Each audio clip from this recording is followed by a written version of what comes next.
Mr. 8. What are we doing today? We're going to read a story, Peter. A story about a bunny. Oh, I'm a bunny. Is it a story about me?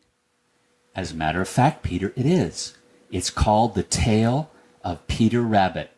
Wow! Okay, Mr. 8, let's read. The Tale of the Flopsy Bunnies. When Benjamin Bunny grew up, he married his cousin Flopsy. They had a large family, and they were very improvident and cheerful. I do not remember the separate names of their children. They were generally called the Flopsy Bunnies.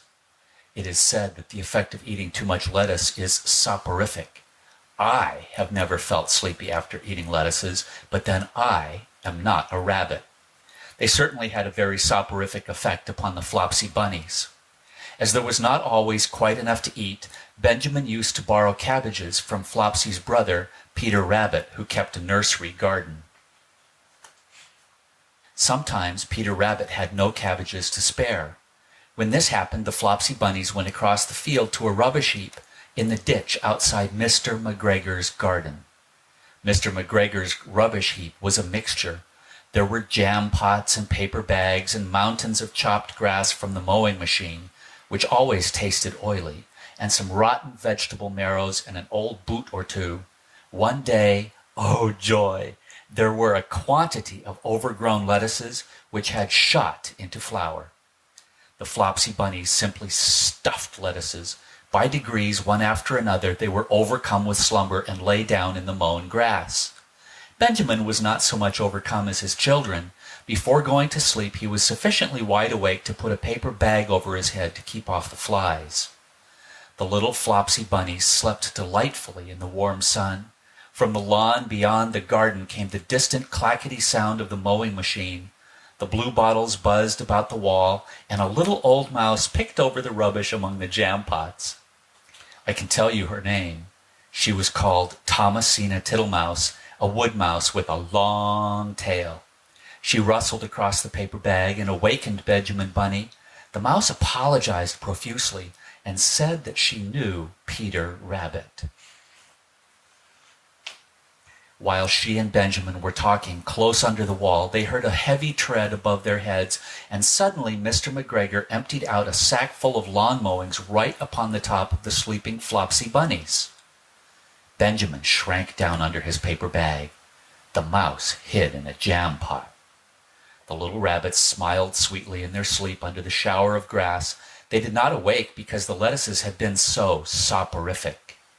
They dreamt that their mother Flopsy was tucking them up in a hay bed. Mr. McGregor looked down after emptying his sack. He saw some funny little brown tips of ears sticking up through the lawn mowings. He stared at them for some time. Presently a fly settled on one of them and it moved. Mr. McGregor climbed down onto the rubbish heap. 1, 2, 3, 4, 5, 6 little rabbits, said he as he dropped them into his sack. The Flopsy Bunnies dreamt that their mother was turning them over in bed. They stirred a little in their sleep, but still they did not wake up. Mr. McGregor tied up the sack and left it on the wall. He went to put away the mowing machine. While he was gone, Mrs. Flopsy Bunny, who had remained at home, came across the field. She looked suspiciously at the sack and wondered where everybody was.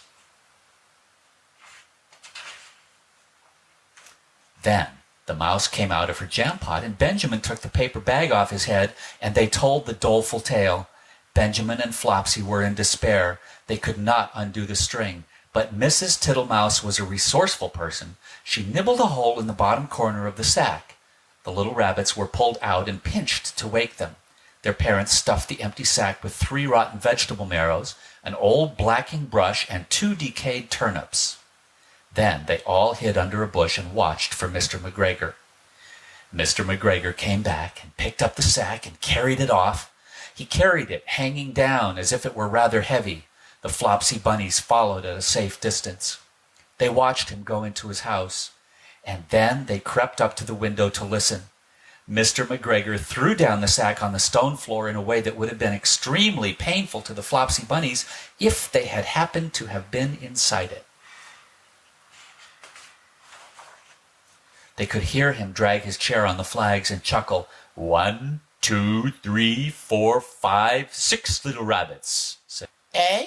What's that? What have they been spoiling now? Inquired Mrs. McGregor. 1, 2, 3, 4, 5, 6 little fat rabbits, repeated Mr. McGregor, counting on his fingers. 1, 2, 3. Don't you be silly. What do you mean, you silly old man? In the sack. 1, 2, 3, 4, 5, 6, replied Mr. McGregor. The youngest Flopsy Bunny got upon the window-sill. Mrs. McGregor took hold of the sack and felt it. She said she could feel 6, but they must be old rabbits because they were so hard in all different shapes. Not fit to eat, but the skins will do fine to line my old cloak. Line your old cloak, shouted Mr. McGregor. I shall sell them and buy myself baccy.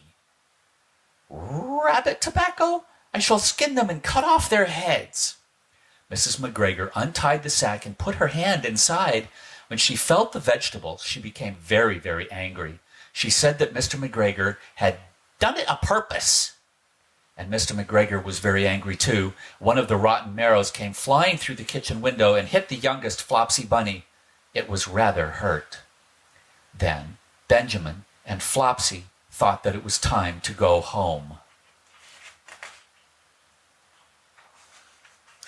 So Mr. McGregor did not get his tobacco, and Mrs. McGregor did not get her rabbit skins. But next Christmas, Thomasina Tittlemouse got a present of enough rabbit wool to make herself a cloak and a hood and a handsome muff and a pair of warm mittens. The end.